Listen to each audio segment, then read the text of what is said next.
Hey folks, Studio here, and welcome to the Recreational. If you don't know what the Recreational is, it is a games industry Dota 2 league. So right now we got Regular Dangerous going up against Nabi, the Quad City Dendies. Now, a quick warning about this tournament is these are games industry people, not necessarily pro gamers. So we'll see how a lot of this turns out. I don't know how these games are going to be balanced. This might be, three or two 10-minute stomps. It might just be, some of the best Dota we've ever seen. Though I'll go ahead and hold off on that. Dire team ban.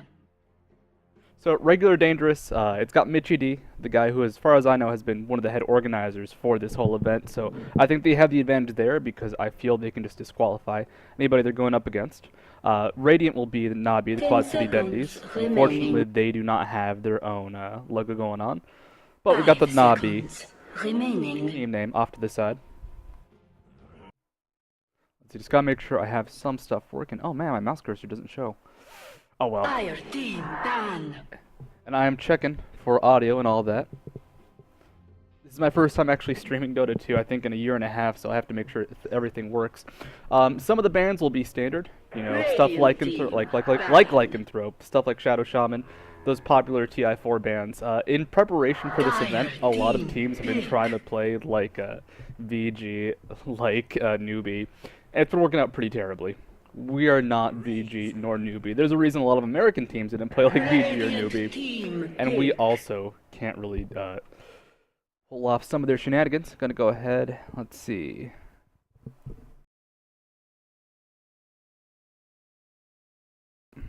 Got the microphone a little bit closer. Hopefully, I should be a little bit more audible. And gonna turn down Death Prophet, who's a bit too loud. Radiant team pick. The Lifestealer ban, not too sure what's going on with that. Could be a targeted ban towards Nabi. Now, Razor, Tidehunter, pretty common, top tier picks, top tier bans. Tidehunter is someone who can always transition to ancient farming, and then when you actually team fight as Tidehunter, you have a 60% base attack damage reduction on like a 6-second cooldown, and it's amazing. And of course, his 10 ultimate is seconds phenomenal. remaining. Razor himself is that relatively safe mid. 5 He's actually been seconds pretty common in all the scrims remaining. I've seen, just because he is someone who should not lose lane. He may not do fantastic, but he should not lose, and that's something that, Dire team I think we can all appreciate. Ember Spirit being picked up as well. Ember Spirit's been seen as a really aggressive pick. For a lot of teams, he's just been gank heavy.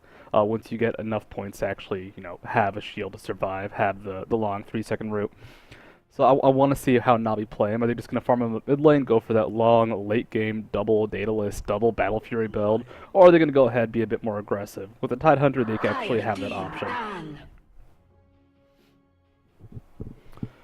Got Lion being picked up. Lion also has been these are kind of the scrim picks, but it all makes sense because these are heroes that people were comfortable with. Some of it's kind of TI4-ish, but teams that have gone full TI4 remaining. just do not do well. Radiant team ban. As for the rest of the bans, I would assume it's going to be something kind of oriented towards either more TI4 picks or targeting out players, kind of like the Lifestealer ban. Morana is that hero who in pub play is absolutely just obnoxious, but with an organized group, if she does get a good ultimate off, all of a sudden she becomes an amazing support while kind of building towards a carry. Death Prophet also being picked off as well. We've been seeing a lot of Death Prophet just for that kind of safe mid presence. I'm actually a little bit surprised if they do 10 expect Razor to go seconds mid, then Death remaining. Prophet may not be the biggest ban priority. At the same 5 time, it could be seconds offlane Razor remaining. or sidelane general Razor with a safe Death Prophet mid lane. Reserve time.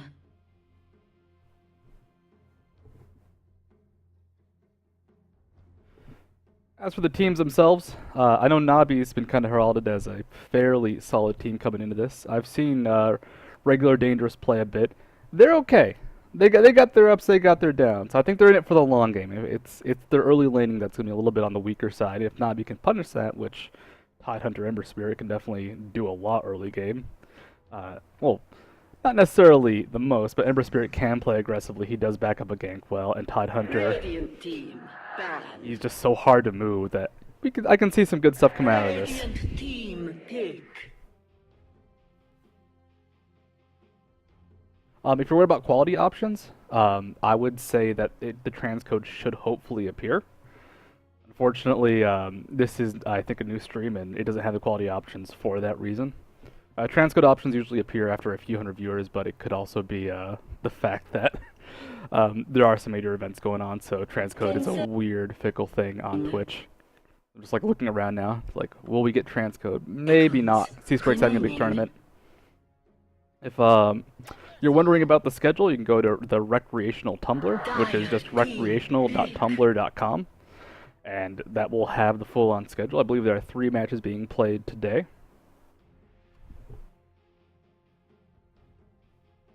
Alright, so Tidehunter Timbersaw. We've been seeing a lot of Tidehunter mid lane. This could always be support Tidehunter. Still works for that role. But what they could do on the side of Nabi is have Timbersaw go for that top lane role, and then just try and get Tidehunter as quickly as possible to Dire Ancients. It's such a safe and easy thing to do, to actually do Ancients as Tidehunter. If you've never done it yourself, you just get 2 points Kraken Shell, 2 points in the Anchor Smash, and you just run at the Ancients. And they can't do anything. They just don't do enough damage to really be that threatening. Eventually, they just don't do any damage, which is really, really nice. Dire team pick. So Jakiro being locked in. I am, unfortunately, a bad player, so when it comes to drafting, I just don't know what's coming up next. Jakiro being locked in, though, he is a fantastic support. It's providing a little bit more AoE follow-up to an already, I'd say, a heavy AoE damage team, but not necessarily AoE CC team. You know, Tidehunter brings a great ultimate, but so far they don't have that much follow-up reliable CC. Ember Spirit's got a great root, but that root, you know, you can't target it. You have to deal with the RNG, and you have to deal with the fact that you have to be in range as well. Darkseer being locked in, I don't actually know if I like this pick. They don't have massive AoE to follow it up, and there aren't necessarily great illusion heroes to pick up on the enemy team. Jakiro, I think, does get the Liquid Fire passive, so that is pretty nice, but Ember Spirit, his stats are absolute garbage, so that illusion's not going to do a whole lot. Timbersaw, kind of the same deal. I mean, half the time he doesn't even auto-attack. So, I kind of wonder if that pick will be useful. At the same time, Darkseer, he still has utility. He can always be useful, even if he doesn't have a fantastic ultimate. Just don't know if he was the best pick for this situation. I will criticize them, because there's no good stats on the enemy team. Like, you have an Ember Spirit illusion. He will have plus 200 damage and like 5 agility because he has such bad stats. 10 seconds remaining. 5 seconds remaining. Doom and Faceless Void being banned out. Let's see what's remaining for both sides. Looks like, I'd say, for regular Dangerous, they're kind of missing out on a safe lane carry. They do have a jungler, they do have 2 supports. It could be Razor in the side lane, though, and some kind of weird amalgamation. Actually, off-lane Darkseer, they could go for a safe lane with Witch Doctor and Lion, maybe Razor, and then go for a mid lane pick. Or actually wait, what am I doing? Saying go for a safe lane, tri-lane, and then Razor mid. What carry backs up the tri-lane, and they know they're going up against a Timbersaw. Timbersaw does have good escape, but at the same time, you can't interrupt the Timber Chain, so he's not exactly the safest pick. Someone like Phoenix, of course, who you can't pick Captain Bud, a little bit hard to lock down because you can't really interrupt her as well. We do see Clinks being picked up for the offlane. He can escape if he has some good jukes going on to him. It's going to be all about who gets dust off if they have the Sentry Ward placed down before Clinks tries to juke out a stun. And that'll be the big determiner on whether or not the Clinks can survive in the offlane. It could always be an aggressive tri-lane, though, with Witch Doctor, Lion, and whoever the third pick is. A Sven would be absolutely fantastic right here, just because that is that guaranteed stun to set everything up. 5 seconds remaining. At the same time, with a team that will very likely have a Tidehunter next to whatever carry they pick, maybe going for a melee may not be the safest idea.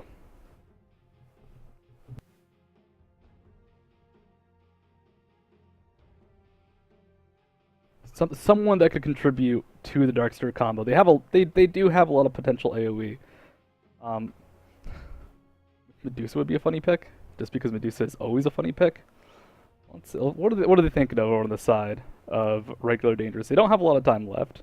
Hopefully they're confident. Hopefully they're comfy. I don't want them going in with bad picks 10 seconds and just lacking that comfort, because it's just not as fun to watch. 5 seconds remaining. Oh my god, they actually picked Medusa. I was joking about that. Alright, so Medusa with that tri-lane, she doesn't set anything up, unfortunately, but she can deal decent damage. It's going to be a little bit weird, though. So, what they have to do top lane, they have to go ahead, have Medusa, who is being played by Albino Albert. They're going to have to try and use her Mystic Snake to bounce off creeps first, then hit the target they're trying to kill, which it's definitely doable. It's just funny to watch. Let's go ahead and go through the lineup, because most of these people you may not recognize. Got Aegis on Lion, DJ KFM on the Razor, Mitchie D, Organizer and the person who will ban anybody that kills him, on the Witch Doctor. Geg playing that Darkseer. And of course, as previously mentioned, Albino Albert on the Medusa. Over on the side of Nabi, the Quad City Dendies, we got Science Grown playing that Clinks. TC, but a god, on the Jakiro. Stormageddon on the Ember Spirit. I like that name. That guy, that 30 seconds to battle. Schmeg, I'm going to call him Schmeg from now on, up on the top lane, Tidehunter, and also Dabe, or Dabe, on Timbersaw. I've been watching too many just Korean things. I want to call him Dabe, but I know that's probably not how it's pronounced. Alright, let's go ahead and see how the lanes kind of build out. It looks like we're going for double dual lane, or it could just be Mitchie D here going for the roam. We're going for a aggressive ward. Of course, Geg could just slap down Ion Shell on creeps, but it gets kind of dangerous to just rely on that. If they do start pulling hard, they can deal with it pretty well over on the side of Nabi, especially with Clinks and Jakiro being ranged. So it looks like we got a dual lane bot, dual lane top. No tri-lanes this time. Kind of weird. Kind of unexpected. Tri-lanes seem to be the default competitive go-to when you're not competitive. Because, hey, you have 3 stuns in a lane, what can go wrong? Mid lane, Razor versus Ember Spirit. Kind of a rough lane for Ember Spirit early on. Ooh. Heisman start for DJ. I'd say a static link start is always hilarious with this because Ember Spirit just can't do anything. If he comes towards the lane, you just toss out that static link, deny those last hits with that low base damage. Of course, still going to be a rough lane for him no matter what. Let's toss on those last hits denies. Look at that. 2 coming out from Razor, clearly in control of the lane. Top lane, Lion and Medusa. Gonna be an interesting lane just because Lion can do that. He's got range harass, he's got the stun, he can be annoying. But if they ever do find themselves in close range, Lion is a squishy hero. Medusa early on is incredibly squishy as well. So they can very easily just get taken down if they do find a heavy committal coming out from Nabi. Of course, at the same time, they have to get in range and stay in range, which Timbersaw not gonna have any trouble with that. But support Tidehunter, he's got some issues. Bottom line, we can go ahead and see some defensive play coming out. Unfortunately, Geg doesn't have a reliable way to provide control in lane, and Witch Doctor with his actually not bad base armor, now that he does have that +2 coming out from the Ring of Protection. But normally he is still a very squishy hero just because he has low base armor, not the best move speed, not the best HP. For someone like Clinks, for someone like Jakiro who can really punish early on, they have very good early game damage. Burning arrows, man. Like +30 damage. That's like 1 billion Witch Doctor HP. When he has 0 armor, or 1 armor. This is going to be how they play the lane though. They can go ahead, apply some pressure. They just need to control their Ion Shelled creep, make sure he's pushing up and that Geg's getting some farm out of that. They can always transition Geg later to a jungle role, and Mitchie D can always go for that roaming ganking style of play. Go ahead, check back on mid lane. You can see Razor still in control. Ember Spirit only at 2 CS, 2 denies, unfortunately. Not the best start. Gonna have a chance to catch up, though, with Razor heading towards that bot rune. Generation, which is nice. Not gonna help him, totally control the lane quite yet, but he can do a lot with it, hopefully. Bottom lane, just arrows coming out. A little bit of annoyance coming out towards Darkseer, but what can Clinks do early on? Just try and last hit and be obnoxious. In the end, it's going to be making sure the tower doesn't get pushed down too hard and making sure he doesn't just absorb Ion Shell damage. Top lane, of course, Tidehunter. Just his mana sucks early on. Gush is a great spell, which he is maxing out first, going for a more support role instead of the farming role. But the problem with Gush being a great spell is that you can only use it once or twice in lane, especially if you do toss out a Anchor Smash alongside that. So he can't do anything. Because once he goes for harass, once he just casts a Gush, the side of a regular dangerous knows they can just go ahead, back up, and there's just not a lot Schmeck can do afterwards. He's just going to have no mana, especially with no mana regeneration items in his inventory. The pulling has started though. See if regular dangerous can take control of the game. They already have a CS advantage across all lanes. Unfortunately, Clinks has a terrible attack animation, especially if you use burning arrows or searing arrows. That does not help. Yeah, you get the damage, but it's still a rough last hit quite often. So hopefully we can see Nabi kind of fight back in the lanes, fight back in the CS war. Either side could go for the roam. We can already see. Oh, Mana Drain being casted. They actually get Timbersaw from behind. That's going to be huge because had he not, I think that actually could have been the death of our dear old friend Lion up in the top lane. A ballsy play. He's got level 2 Mana Drain. I like this because it lets him be incredibly annoying in lane, just constantly spam. But also the fact that he's up against 2 melee heroes. He can just keep spamming out that Mana Drain and, well, what are they going to do? If they engage on him, you know, maybe they'll pick up a kill, but they're going to be engaging with low mana. You can already see Schmeg only has enough for Gush, doesn't have enough for the full combo, even though he's only short 4 mana. It means he's at the edge. He gets Mana Drain for a second or two. He's essentially worthless. And of course, poor Dabe. He's got nothing. Mana Shield spam going on.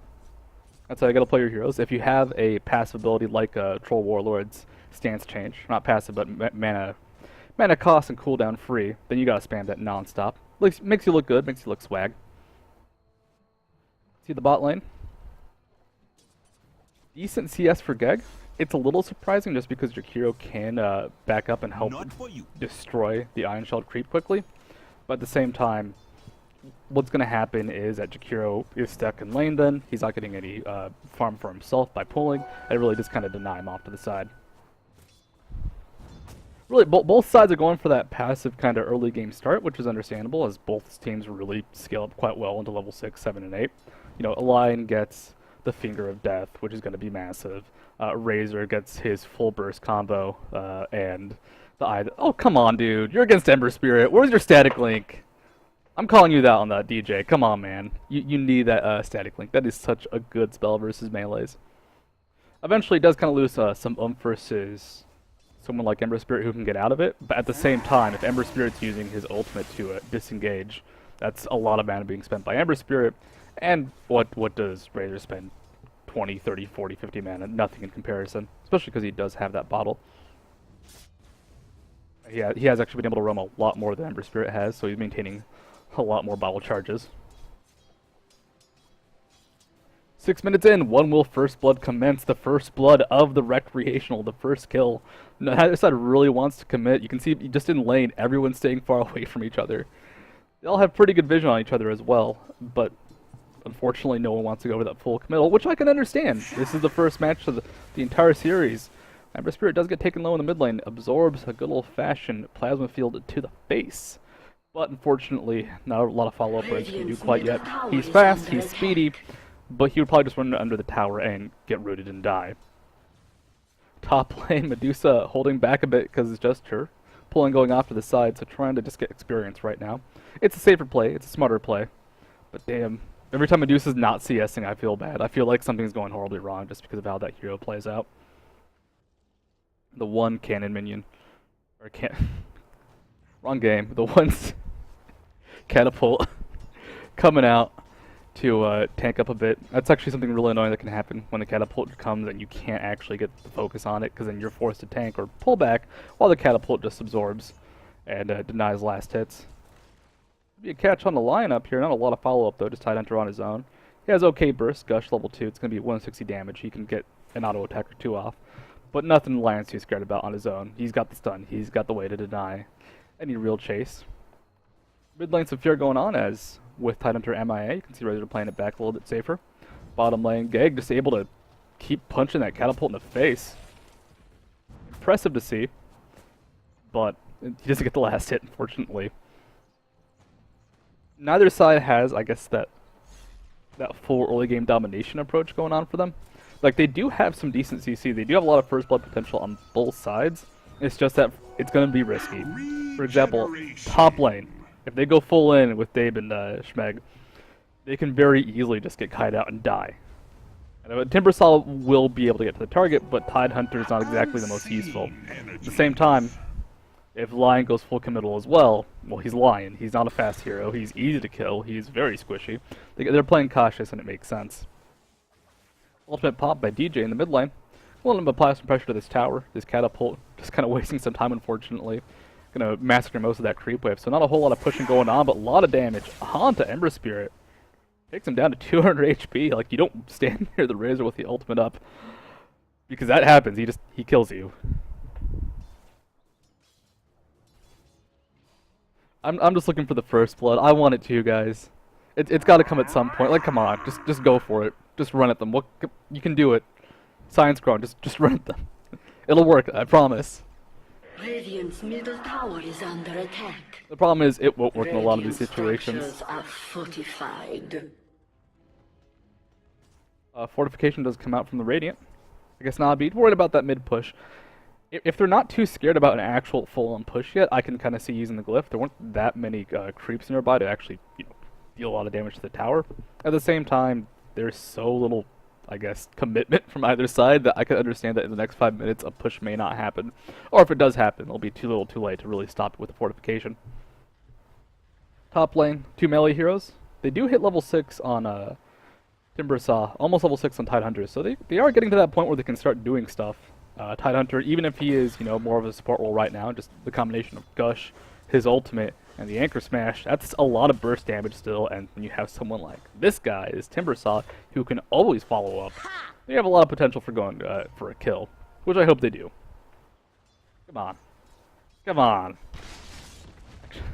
Arthur just tosses out the stun, though. No mana drain follow-up. That's actually really annoying denial, because you get hit by the stun, even if it's just 2 or 3 seconds of mana drain, that's a lot of mana being taken off Timbersaw, who of course goes through that quite quickly.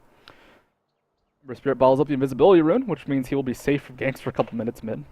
We did see Mitchie D kind of roaming around now. He's not level 6 yet, but he does have level 3 stun. He does have that point in malediction. He can follow up or start a gank quite well, quite efficiently. And of course, Geg in the bot lane. Not a whole lot going on for him. He's safe. He's got the Surge. He's got Ion Shell. He'll be farming up bottom quite well. It's what, 100 damage, 90 damage at level 4. It's 70 damage right now, so he can very easily stay alive in the bot lane. He does go for an early point in the Wall of Replica, which is a little bit uncommon. Like, it's a good spell, but it just sometimes you need a little bit else going on. Mitchie D should have noticed that Science Gun was there, and of course he unstealth, which is a great way to notice that. So we do see 3 top lane from Navi. Unfortunately, they couldn't make anything happen quite yet. There are sentry wards down, blocking their own camp. Actually, that does deny the pull, which is kind of nice. I believe that sentry ward did spot one of them, which is why Arthur tossed out that stun earlier. It was a blind stun, did not work, but he does have, I believe, level 3 mana drain, so he should have the mana to cast that quite often. Gank in the mid lane, though, if they get the root off, doesn't quite connect, not enough mana, unfortunately. And DJ will walk on out of there, pops the ultimate. No mana on the side of Storm nor Science Grown. So he's going to walk at them. He doesn't have good disengage. This could be first blood, picking up the kill for Regular Dangerous. The first kill of the Recreational. Way too late, but hey, he gets it.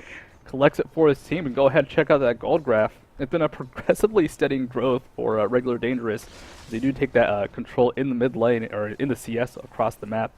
Kill on Ember Spirit's huge because he's not doing that hot already. If you look at his items, he really doesn't have anything. He has very few things that are of value. The phase boots are nice, the bottle is nice, but going in 12 minutes, he's not going to be as effective as someone like a Razor that is getting farmed, that is getting first bloods. So Regular Dangerous already off to a commanding lead in this early game. That was oddly synchronized rune usage from both sides, as I thought my game was crashing for a second when those two sounds played at the same time. Getting the bot lane, doing well for himself. Looks like he's going for, I'd say, a pipe with that build. Actually, is he going for a... Wait, no, he's going for a Vanguard, I think. Interesting pickup. Not going to judge it. Vanguard is what you would use for more of a frontliner, which I'd say is more of Razor's role right now, to be that frontline character. However, if they do have someone like Darkseer who's very tanky with the Vanguard, he does have good stat growth. Not the best strength, but he will be mildly tanky. Then I could kind of understand if they just want him in the front line constantly. Ember Spirit goes toward the mid lane. does not connect the root, takes a couple tower shots for his troubles. And actually, Jakiro in a bit of danger right now, but the plasma field already down on Razor. He can't really commit to that, can't fully go on, especially because it'd be a 3v1 the second the rest of Navi backs him up. Arthur. Middle lane is missing. Arthur, you got your finger of death. I see people you can finger right now. The question is, do they have enough burst? I say with a good bounce from Medusa, if they do get the full Mystic Snake bounce, if they do get the last snake to hit someone like Dave, they're getting that kill. The thing is, that's not reliable to pick off. They have to land that first before they actually go for the kill, I'd say. This could be it, though. Oh, they go for the direct Mystic Snake, but it is enough. That burst combo, just barely enough. I think that actually might have been a case where one or two more procs from the Stout Shield might have just saved poor old Dave. Unfortunately, Schmeg not there to back him up. He left his dual lane partner alone, and that's what he gets. Never abandon your friends, never abandon your lane partners. Always sit in lane, always take the hand of your lane partner, protect them well. Radiant's middle tower is under attack. Do that pull lane instead. Top lane going for the push. Tidehunter still has ultimate. Could be a full mana Timbersaw. They could just commit to this. No ultimate on Lion. He does have the stun available. Mystic Snake comes out. They get the slow. Arthur takes a bit of damage for his trouble, but gets the stun, backs on out. Unfortunately, this is a supporty-ish Tidehunter who does have nothing. No Blink Dagger. I thought he had mana boost for a second, but that was from Dave, so just no way for him to actually get into a fight, unfortunately. This might be a game for him to go Tranquil Boots just to run at the enemy faster. He needs something, and he kind of needs it soon, as, once again, going back towards that gold graph, 3,000 in the lead of regular dangerous. They do have that 2-kill advantage. They have won their lanes, essentially. And the lane they did lose, bot lane. You know, they're still doing well. It's still 44 last hits for Gag on that Darkseer. GD now moving forward. He could get taken out if they go for, you know, a full-on fight. But unfortunately, that would involve having Science Crone very, very unstealthily sneak up to him. Radiant's middle tower has fallen. The turret just can't survive the Razor's Edge. The push goes on. The damage is quite high from that combination. Double Wraithband, actually. Like, this is a fun build. Double Wraithband into a Yasha. So this is a very fast Razor because of that Yasha and just because of the natural move speed from not static link, but from Unstable Current, which did get maxed out. But this means that if you're someone like an Ember Spirit, if you don't have the mana, you don't have a good disengage. The root won't be enough, and the auto attacks coming out from Razor they're already crazy. It's already 124 damage before he gets a static link off, which he has finally leveled up. DJ. Transitioning for the pushes, though. Bot lane, it's going to be Jakiro Clinks going up against 3. They don't really have the best way to survive this dive, essentially. If Witch Doctor gets a stun off, how do they disengage that? They have Jakiro stun, but Clinks himself, he's a sustained character. He needs to be in that fight for more than a few seconds. Teleport coming in from Timbersaw, though. Good stun from Jakiro. Lands on 2. Can they set up the fight? Looking at it go. The stun is enough. Bouncing between 2. Here comes Mitchie D with the ult, though. It picks up Timbersaw. Out comes Schmeg. Picking up the kill on the Witch Doctor. Mitchie D had a good run. Is Surge available? Going to be available just in time for that Darkseer. I mean, that is Witch Doctor in a nutshell. He got the stun down. You know, it is a half-second stun, but it bounces for such a long time. And Death Ward is amazing. The effective DPS on Death Ward is something ridiculous. Like, I want to say at level 1, it's almost close to 300 damage on a single target. Like, probably like 240 or something like that. But that is insane damage. So that defensive TP just ended up being another kill, actually, for regular dangerous. It actually set up the kill, because had there not been a Timbersaw there, then Clinks probably might have been able to walk out from that, because the Witch Doctor stun would not have bounced. Unfortunate, but hey, a fantastic hero. Gotta respect that stun, gotta TP, or walk away from your allies. You're just gonna be chaining that stun to yourself. Top tower now being pushed in. Catch myself on the terms. I haven't said the word champion yet.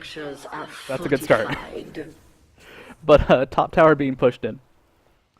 It's down to about 280 HP. You know, it's low. It has not been in a good lane to survive, unfortunately. You know, there is decent anti-push from Timbersaw. Anchor Smash was not maxed out by Schmeg, so not the best anti-push from him. So it makes sense that it would take a lot of damage, and especially with those TP's bot lane, it just opened up and left so much space for Albino, and he just keep pushing top lane. They don't get to deny. The catapult picks up the kill, and I'm gonna look at the gold graph, and it's gonna be a little bit gross. Yeah, that's a 6,000 gold lead at least for regular dangerous. Looking at XP, it should be pretty high as well, up to about 4K. It's getting dangerous if I'm on Na'Vi. Their team is good late game. It's Clinks and Ember Spirit. Those are fantastic late game heroes, and you have someone like Tidehunter to back them up. That's enough to set up a late game winning comp. You know, Jakiro will have issues with BKBs, but he'll still be effective. Timbersaw kind of the same problem. He will have a problem with BKBs, but they can still win late game. The problem they're having is that mid game, Ember Spirit's got nothing. He almost has another component of drums. That's not going to be effective. That's not going to keep them alive. Clinks almost has another component of Orchid. They might pick up the kill on Gig, but no, the stun is too good from Mitchie D. Gonna keep on bouncing and get them well into safety. Actually, we do see DJ off to the side. He should have been spotted by a ward from the mid lane, but he might just run at them. There is, of course, that sentry ward coming down, so they might be able to catch out Science Crow. And Sun comes out from Jakiro, does land onto DJ. They could try and turn this around, but I don't think they have the possibility, because guess what? In comes the Razor ultimate. Just Razor auto attacks on that double damage rune a bit too much. Ember Spirit Train coming in, gets the burst. Can he pick up the kill? Just gonna need one more auto attack, I'd say, and secures it. So there goes DJ. In the end, Ember Spirit lost mid, but he picked up the kill in the end. Nice for him, but top tower does go down. 3 bot lane for Na'Vi. The Quad City Dundies unable to hold any of their outer turrets, really. Bot is still alive, but I mean, they're already abandoning. They're walking away from the tower. A solo Mitchie D is actually going to get a lot of damage just from the creep wave push. We see symbols being drawn top lane. It's circle. I don't know what it means. I guess this is an area where the enemy team could be. Radiant's bottom tower is under attack. This is something that I see all too often. Team will go bot lane to defend against a push, defend against a hero, and then, you know, quickly abandon it. You don't want to have your entire team in one lane, but unfortunately in doing so, they're missing out on a lot of CS, and this tower will take some damage. Luckily, Science Crown does show up just in time. It's going to pull away some of these creeps. There was a TP coming in from Jakiro, but actually cancels it at the last second. Unfortunately, he does need to be in the bot lane because guess what? In comes a lot of members from Regular Dangerous. We got DJ in front. DJ, what build is he going for? Has a Sanjin Yasha. Who's building the mech this game is my question. Looks like going to be built on Lion, who's been doing well, so I can understand it. It's always scary to build it on someone like Lion, a squishy support, just because if he does get shut down early, which it's Lion, that's not the hardest thing to do. He's a good support, but he very easily dies. It can sometimes be difficult to A, get the mech in the first place, B, actually get the mech off in a fight. Luckily not too much hard CC outside of Tidehunter Ultimate and the Ice Path, so Lion shouldn't have too many troubles with that. Top lane. Medusa is tanky. I mean, she has Lincoln Sphere, she has a point in Mana Shield, not the best, but it's something. So Ember Spirit really can't hold, so they're just going to give her time to farm up here. Regular Dangerous would be going to a 4v5. I feel like they're strong enough to actually win this, but a good Tidehunter Ultimate should easily turn it around for Na'Vi. Good damage onto Science Crown. There's that Sentry Ward, man. Out comes the Tidehunter ult, only hitting DJ, though. DJ not long for this world, should be taken out quite easily.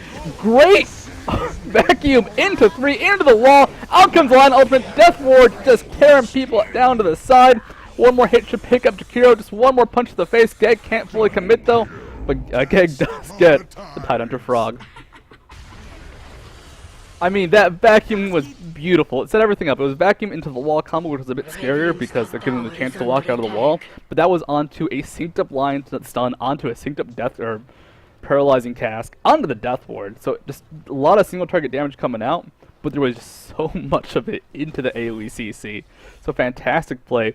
This is going to give Regular Dangerous bot tower. This tower is not surviving. It gives them top tower as well, though, because that was a 4v5. They got all of their team skills off perfectly. The Tidehunter Ultimate only hitting Razor, unfortunately, not quite enough. I can understand going for that pick off. Razor is scary. Razor is someone who will just walk towards Na'Vi, and they have to deal with them. They don't have a lot of good options just because they don't have a lot of hard CC that isn't, you know, full on engage mode like Tidehunter's Ultimate. They can root him, but the root doesn't really matter because he wants to be in the front line anyways. And everything else just does not do a lot versus him. Like, the stun's nice. Jakiro does have maxed out Ice Path, so he's got that going for him, but it's the only real CC they can afford to waste on a Razor. Everything else, you know, has such a long cooldown, or he just doesn't care about. Who cares about Searing Chains? It's a great root, it's a great catch out spell, but Razor's just so far ahead right now. He's just doing so well that he can just take that and keep being effective. All outer turrets are gone. They're gonna look at the gold graph one more time. That is quite a lead there. regular dangerous. 10,000 gold at 23 minutes. XP, let's check out the items. I'm always scared to do this because I feel bad for the team that's behind, but there aren't any major items completed by Navi right now. They almost have another part of Science Grown's Orchid. They almost have another component. Like, they almost have another component across the board. Their biggest completion so far is going to be the Drum of Endurance, or maybe the Oblivion Staff. If you look over the side of regular Dangerous, though, Sanjin and Yasha already finished on Razor. He's already got the broadsword in the inventory. For the Blade Mail, they already have an almost completed mech online, who is the big heart support. Geg's going to be very tanky with that Vanguard. And of course, Albert at the top line, haven't really seen a lot of him because he's been farming. He's got Yasha, he's got Lincolns, he's got enough to deal some damage. He's still Medusa, he still wants to keep farming. Like, there is no reason for him to leave this lane, but he can still do a lot is a problem. He can still show up into a fight and actually kill people. I wouldn't depend on it, I wouldn't say he should do it, but he can. So they have essentially a fully functional team. Michidi can be caught out.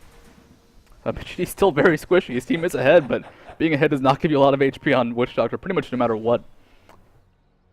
It's actually going to be a nice pickoff. Can they make anything happen off that? They do have Ravage available. They can walk towards this tower. They can try and make something happen. Michidi doesn't have a long respawn time, though, up in 15 seconds. They do have Glyph on the side of regular Dangerous. They can just kind of walk out its turret, make the tower, make something happen, try and make a play, really. But they're going to be dealing with 5. Going to be dealing with 5 very, very quickly as Medusa is coming out to the side. Are they going to go for a catch? Medusa ultimate is popping. Can't face her. Good vacuum. Can they get the wall down, though? Great wall blocking everybody off. The Medusa son actually catching out Schmeg, catching out Timbersaw for a second. I was wondering, where's the Ravage? Where's the Ravage? But the Ravage was stopped by starting into Medusa, turning people to stone. Don't see that very often, but the snipe from the Snake does pick up Tidehunter, and of course, poor Science Grown, caught by the Plasma Field. That's a full team wipe for nobody. Geg took damage. That was their big trade there. Geg took a lot of damage, but he's got a Vanguard. That Vanguard was actually perfect. He is their frontline tank instead of Razor. He just runs at the enemy team, and you know what? If they focus him down, he will cast his 2 spells. They don't have a lot of silences yet, and he will be effective in a team fight no matter what. Mid tower going down. Gold graph. I don't want to look at it. I don't want to see it. I'm gonna look at it though because it's gonna be gross. It's gonna be nasty. Oh, I don't think Navi has it. I just don't think they have a good way to come back into this game. They have some great team fight spells, but they don't have enough. They have a Ravage, good setup, but what's gonna follow up after that Ravage? What is their follow up to the setup? They really don't have anything effective. All right, level 13 Ember Spirit could use Sleight of Fist, but there's no damage follow up. He doesn't have a Battle Fury. He has plus 27 base damage. He's not gonna do a whole lot. That's kind of the case across the board. No one really does anything yet on their team. They didn't have that early game. Well, they did have some effective early game heroes. They could have had Tidehunter go farm Ancients pretty early on, but they went for a support build, and they just didn't win their lanes, unfortunately. So I want to see what they do, but, I mean, they just don't have any options. I don't see how they can successfully set up a Ravage and then follow up afterwards, because regular Dangerous, they're not just running in, or if they are running in, they'll have ultimates like Medusa's down. And if Medusa has the ultimate up and is in the center of the enemy team, you can't really fight into that. You can't Ravage because you're going to look at her and get stunned anyways. So they don't have a way to disengage when Medusa casts her ult. They don't have a way to engage if Medusa casts her ult. They just don't have a lot of options or choices. This is a neat pick because since there's not really enough AoE follow-up, they can't start the fight in the first place, which gives us so much control to the side of regular Dangerous. This Medusa pick really working out for them. I mean, she got the safe lane, she got the farm in the safe lane, which you can't always ask for, and now she's got Lincoln's Manta and that Ring of Aquila. A high damage carry, of course, till you get late game with Divine Rapiers, but I mean, she doesn't need to be. She's tanky and effective. They do pop the smoke on regular Dangerous. Didn't get spotted out by anything. So they can kind of walk in, but they're going to walk right at Jakiro. Stun does go onto him as well as Hex. They're going to catch him out, and Death Ward being used. This twin-headed dragon is not long and already gone back to base. For Jakiro, the USS Jakiro boat, known for his terrible turning speed, which has been improved, of course. He is kind of that quintessential character who you want to do so much with, but he's not effective right now. He's got a stun, but that 2-second stun just isn't enough. Pyroclasm is an okay spell, but it's 100 damage right now. He needs either a longer duration from ranking it up or just more support items. He needs that mech. They need a mech so badly just to survive the plasma field damage. Is anybody building a mech right now, actually? I don't think they have anybody who really can. Maybe Timber Salt, maybe Tide Hunter. There's not really good mech carriers outside of the supports. Who is poor Jakiro? This is the big support. Because the old Tide Hunter needs that blink.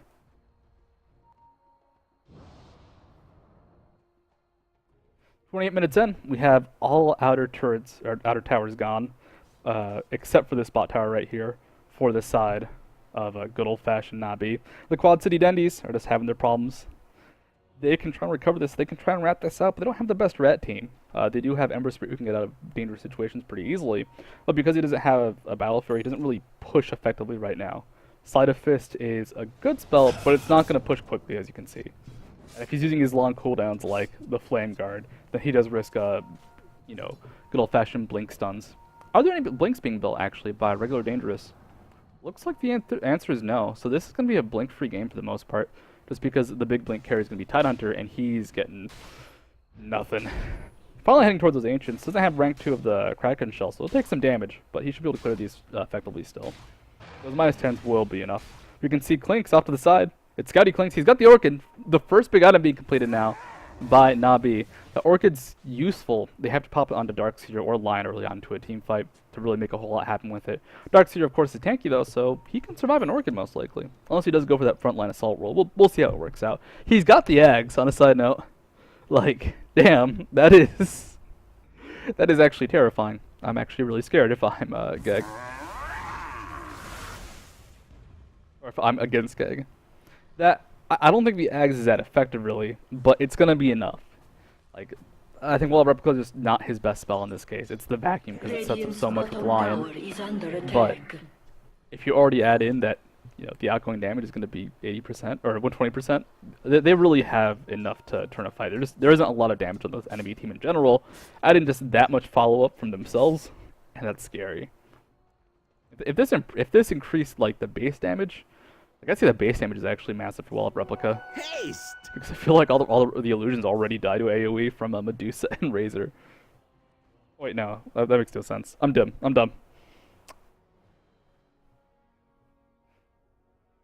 At the end, though, it does mean if someone like Clinks builds up and gets really anything beside any stat items, like, he's gonna be helping Regular Dangerous. But they don't really have good choices in builds now that won't, help out. What? You'll walk right on out. I guess they don't have too much vision over on the side of Nabi or on Nabi for Regular Dangerous. So Schmeg, who's going for the aggressive, I'd say warding, or just even could have gone for more Ancients.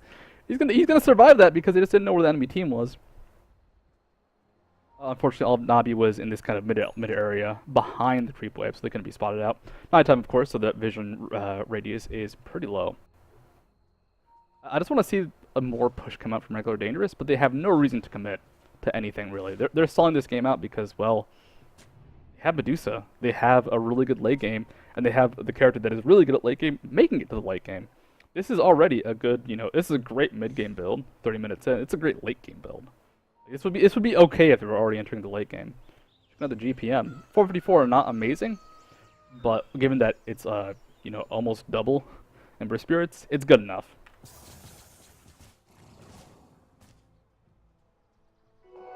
Invisibility. Razor popping that invisibility then. Top tower is under attack. We can see 4 bot. Clinks up top lane. Razor good detection though for the Clinks. Razor doesn't have a way to really catch him out, so he'll be safe. He can get out of this fight. But still, that bot tower gonna go down. Heal TPing in, Science Grown a little bit too late.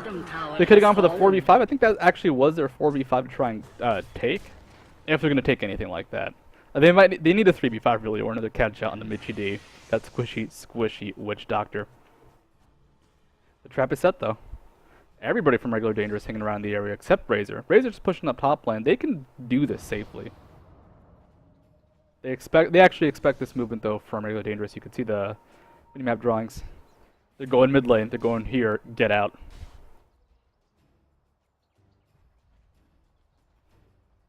Is this the 5-man push? Razor has headed back to base, but could easily go towards that mid lane. I just want them to do stuff. I want them to kill each other, because that's the fun part. Like, use your murder spells. Don't use your farming spells. Like, take off multi-shot. Just go gank. Go gank Medusa. Solo gank people. I think Medusa could actually pick up some kills doing that right now. Not too well, but I think it could happen.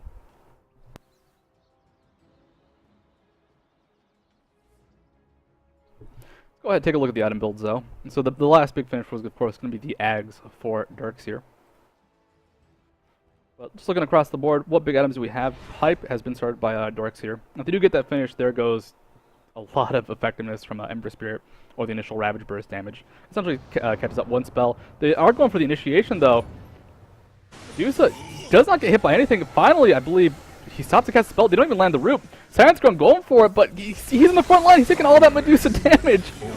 The Mystic State will pick up the kill. Michi D there to back up his teammate. Can he do anything? Tosses out the cast. In comes the Death Ward. Albino Albert gonna walk out of this. Looks like he's gonna be okay, actually. And Michi D is somehow still alive. But in comes the Plasma Field. They do take out the Witch Doctor.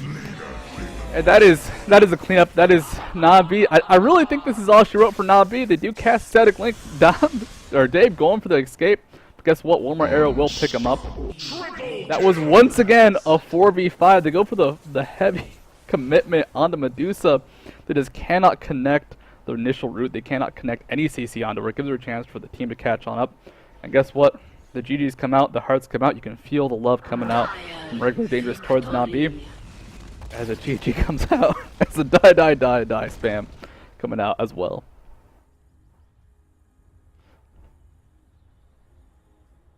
Well, that was the first game of the Recreational. This is, of course, a best of 3, so we'll be back in a short while. I gotta go ahead and set up the room, though. I need to go ahead, take a break to drink water and, like, breathe for a second. It's been a while since I've casted, so this has been fun. But yeah, we've got game 1 done. So now 1-0 going towards that 2-0 sweep, maybe, from Regular Dangerous. But we will be right back at the Recreational.